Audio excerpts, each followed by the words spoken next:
Update. My dad stole my identity and opened 3 credit cards in my name. I turned him into the police. Original post. I found my dad used my information to open 3 credit cards over the last year. When I went to get a pre-approval for a mortgage, I was told by the lender that they wouldn't be able to give me a home loan because of the defaulted credit cards. They also said that I probably wouldn't be able to get a loan from any lender because of it and gave me a sheet of paper explaining what I'd need to do in order to get it fixed. When I tried disputing the cards, one of which is already in collections, the disputes got closed out as the debts were verified. I told my divorced parents about it and their answers were pretty wildly different.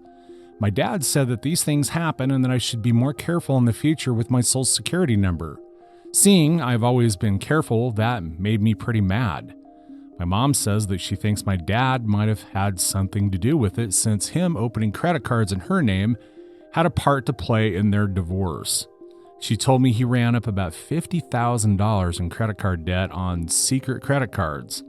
A few days ago, I ended up casually telling my dad that I'm going to have to file a police report for the credit cards. He told me that I probably shouldn't do that because $15,000 isn't that much in the grand scheme of things. When I told him it was keeping me from buying a house, he said I could just wait a few years until they fell off my credit report. He said it would only take another 4.5 years. When I told him that I obviously couldn't wait that long, so I have to file the police report, he straight up told me not to do it and to just be more careful in the future.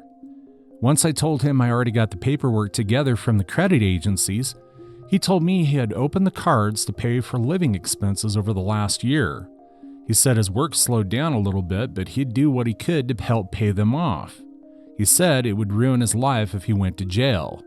I'm leaning towards going to the police anyway, but I didn't right that minute. I have everything in front of me today to make the police report. I guess I just want to make sure turning it over to the police is the right thing to do, especially if I'm wanting to buy a house this year. I think you got to do what you've got to do. You got to protect your credit. Now for the comments before reading the update. If he wasn't your dad, you'd have reported him already, right? Well, think about this. Why didn't he give you the same respect and not ruin your credit because he's your father? This person says, report him. The same thing happened to me after my parents disowned me and I was in undergrad. I learned a lot about personal finances and got it sorted out and paid off the credit card bills. Then I find my dad trying to do it again. I told my family to stay away from me and gathered evidence that I would take them to court for the debt and identity theft. The fact that your dad is so nonchalant is giving me PTSD. Sign up for credit checking and for credit monitoring service to prevent any further activity and definitely file the police report. And then this person says, turn your father in for identity theft. This is absolutely unforgivable. This is a felony, so 3 counts, at least identity theft, and yes, it is that serious. Identity theft is a form of murder, and your credit report will be scarred for life.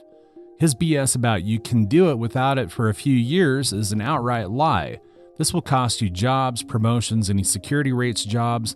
No, this is also very serious. I would call the FBI. Multiple cards, what else is this man going to do for money that is illegal? Get a lawyer. Relationship or not, this is highly illegal. If you want a home, do it today. What your father did not tell you is that even after 7 years, a large mortgage company will still look at you, your social security number, as a fraudster. He had problems in his life, so he decided to screw his kid for decades. I wish you luck. This will get ugly. You may want to tell your boss at work that you are a victim of fraud, credit, and identity theft. Many people lose jobs in today's world with this on their credit report, even though it's not your fault. Your father sounds like he is going to let them all go to collections as well. Now for the updates. Update 1. I spent about a half a day reading everyone's comments and it pretty much solidified what I was going to do. The process itself was pretty easy. I went to the police department and the person at the front desk had me wait for about 10 minutes before an officer came out. We talked for about 15 minutes and he made copies of all the paperwork I gave him. He told me the case would be assigned to a detective on Tuesday and gave me a pamphlet they have about how to contact the credit agencies. I was given a report number and was told that I could use that to now start disputing the accounts. A detective is going to follow up with me in the next couple of weeks. I asked what would end up happening to my dad, and the officer said it looked pretty clear to him, but the charging decision is 100% the state attorney's office. He said if they decide to pursue charges, he'll likely get a warrant put out for his arrest. He also said typically, if this is his first felony, he's probably going to get some sort of pretrial diversion with court supervision or probation. He probably won't go to jail for years, but if he gets picked up on a warrant, he's going to spend at least a little bit of time behind bars. I've decided I'm okay with that because it's obvious to me he did this purposely. He's never been arrested before, so hopefully this is a wake-up call for him. At the same time, he completely did this to himself. I'll update later whenever I learn more. Update 2. There's been some good, a little bad, and a little real bad progress in the past few days. The good, I used my report number and disputed every account. When I checked on my credit last, everyone, which should be doing regularly, the one with the lowest balance was already off my account. The other cards in the collection account are still showing, but I have hope that they'll be falling off in the next few weeks. I also received a call from someone at the prosecutor's office who had a couple of extra questions for me and asked if I'd be willing to testify if they charged him. I said yes, and they said that they would be making a decision on their charges before the end of the month. The bad. Obviously, someone talked to my dad about this because the last time he talked, he scolded me for going to the police and hasn't talked to me since. One of my brothers was also pretty mad at me about and has not talked to me in over a week. The rest of my siblings and my mom understood where I was coming from. The real bad. One of my other brothers, not the one who was pissed, found 2 open credit cards on his credit which weren't his.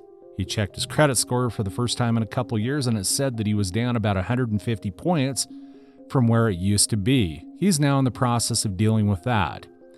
He doesn't have any positive proof yet that it was our dad, but the fingers are pointing in that direction. This still blows my mind that a dad could do this to his own children. I'm moving forward though. I still have hope to be able to purchase a house before the end of the year. Additional information from OOP. Also, I think all my other siblings, there are 6 of us, are checking their credit too, probably for the best. Story 2. Am I the a-hole for leaving my friend's bachelorette party plus update? Original post. I've been sober for 1 year after abusing drugs and alcohol for 6 years. Getting sober has truly changed my life. I rarely talk about my sobriety to others since I don't want to be annoying and because it is no one else's business. The only time that I talk about it is when it's relevant. My friend is getting married in September and I'm a bridesmaid. This weekend she had her bachelorette party. It was a bachelorette party weekend. She had gotten an Airbnb for us and I'm also the only one with a driver's license and a car. Relevant. She knew me while I was a drunk. She saw me recover and has, or I thought, never judged me, only supported me. I don't mind if people around me drink or do drugs. It is their life, their choice. I didn't know anyone at her party, but I still had fun on the first day. While everyone was getting drunk on Friday, I was just drinking my Coca-Cola. We were dancing, listening to music, and playing a drinking game. It was while we were playing the game that people tried to give me shots and asking me why I wasn't drinking. I just told them that I didn't feel like drinking tonight and blamed it on that.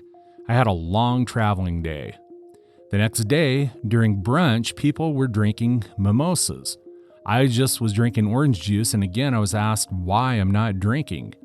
I knew that I would get asked this, and I had talked to my friend before this weekend. I decided this would be the perfect time to mention that I'm sober and I don't drink.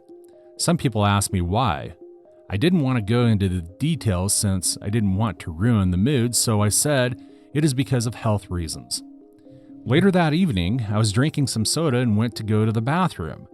When I came back, I took a sip of my drink and they had put vodka in my soda. I spit it back out and asked who put vodka in my drink.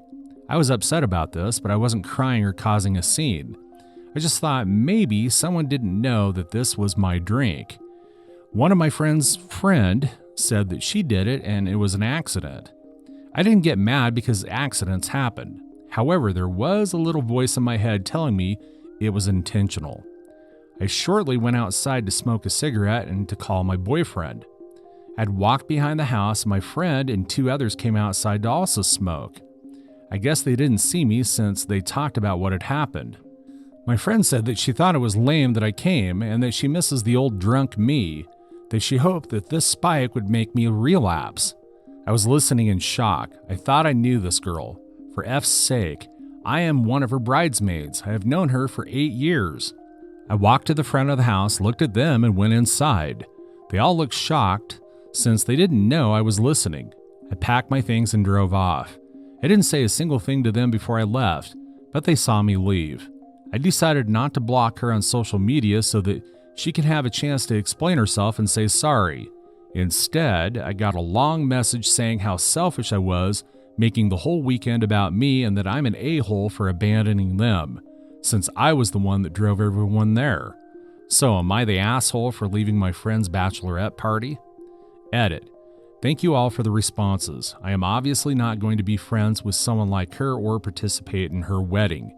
She's been talking shit about me to her friends, and I've been receiving a lot of shitty messages from them. She told people that I didn't like them drinking and was trying to ruin the night that I had just abandoned them. Keep in mind they could very easily get from that place with public transportation or taxi. Me driving them was me being nice to them. I have debated about messaging her fiance and telling him some stuff about her. He is also sober himself. I don't think he would like what she did to me. Also, they had agreed to not have any strippers, which she did have, and when we were out, she was flirting with other people. I think that is one of the reasons why I think she did it, since I said something about it. Maybe I shouldn't have interfered, but in my eyes, she seemed drunk, and I didn't want her to do something that she would regret. Still wondering why she misses the old drunk me. I was a shit person when I was drunk. Also, the only reason why I told people that I don't drink was because people typically don't accept it when you say that you don't like alcohol, etc. The reason why I haven't blocked her yet is because, in my experience, it gets under people's skin more to not be blocked. She has messaged me more since I left, but I can't be asked to read her bullshit. Also, I will be making a post on my social media if she doesn't stop spreading lies about me. Getting sober saved my life. I am forever grateful and happy that I chose sobriety. I've also upped my therapy sessions just in case this makes me spiral. Now for the update. Update. I made a post 4 days ago about how I left my friend's bachelorette party after they put alcohol in my drink even though I am sober. I thought I would update anyone who is curious on what happened. Let's say it was a very eventful 24 hours. I needed to take a few more days to digest and reflect on everything that happened. I also wanted to talk to my therapist first to see what she thought that I should do. We decided on that I should message the fiancé, since if I was him, I would want to know the same, as I would either way have told him about the cheating. I do not condone cheating, and it turns out it wasn't the first time that she did that. Here is what I wrote. Hi Paul, fake name. I know this might be weird since I'm sure by now you know that I left last weekend, but I wanted to talk to you about it. As you know, I have been sober for over a year now, and while we were at the bachelorette party, Olga, fake name, put vodka in my drink. I didn't realize it until I took a sip of it. I had asked them who did it, and Fiona, fake name, said that she did it on accident. However, when I went outside to smoke, I overheard them saying it wasn't an accident and that they did it on purpose. My boyfriend heard the whole thing. You can ask him if you don't believe me. I also wanted to let you know that they did get strippers, and I attached photos of it, and that she was very friendly to some of the men we met at the club. Again, attaching photos of her touching the arm of a man at the club. I wanted you to know because I don't find behavior like that okay, and I do not support it. I also wanted you to know that I will not be attending your wedding. I wish you the best. He saw the message and blocked me a few hours later. I also decided on confronting her. I am the kind of person who prefers to do things face to face. Me messaging her ex was something I did because I felt like it would be weird if I showed up to his place. However, I know where and when she works. I waited outside her work, which I know is creepy, but I know she would not want to do this conversation face to face. I asked her if we could talk, and she said yes. This was a 1-hour-long conversation, so I will summarize it. I told her how much it hurt me that she spiked my drink on purpose and that I could go to the police with this.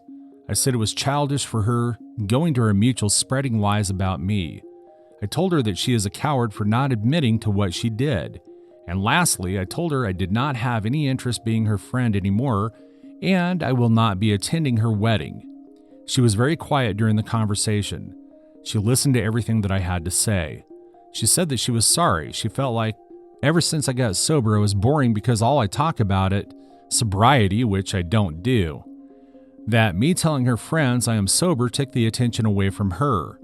That I shouldn't have done that. I told her that before we went, and I would tell people that I am sober for health reasons if it were ever to come up. I told her that she has every right to feel this way, but it doesn't justify what she did to me. I ended the conversation with that I wish her the best, and I hope that she gets the help that she needs, and I left. After this, I sent the message to her ex. I found out that her fiance did end the relationship, and that this isn't the first time that she has done something like this. It turns out that she had several times poured alcohol into her fiance's drinks, always saying it was an accident and that she has cheated before. She did bombard me with messages saying how horrible I am, how selfish I am, and that I would end my life, blah, blah, blah. I blocked her and she is out of my life now. I am okay, and I had another therapy session today just in case this triggered me.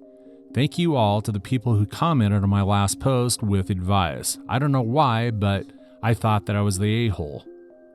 Relevant comments. OOP when told flirting isn't cheating, and OOP sabotage your friend's wedding and relationship. Flirting is cheating in my opinion, and I probably should have clarified, but I did not film her. We had a group chat and the photos and videos were sent there. I just saved them. Wouldn't you want to know if the person you love, the person you want to spend the rest of your life with, was acting like that?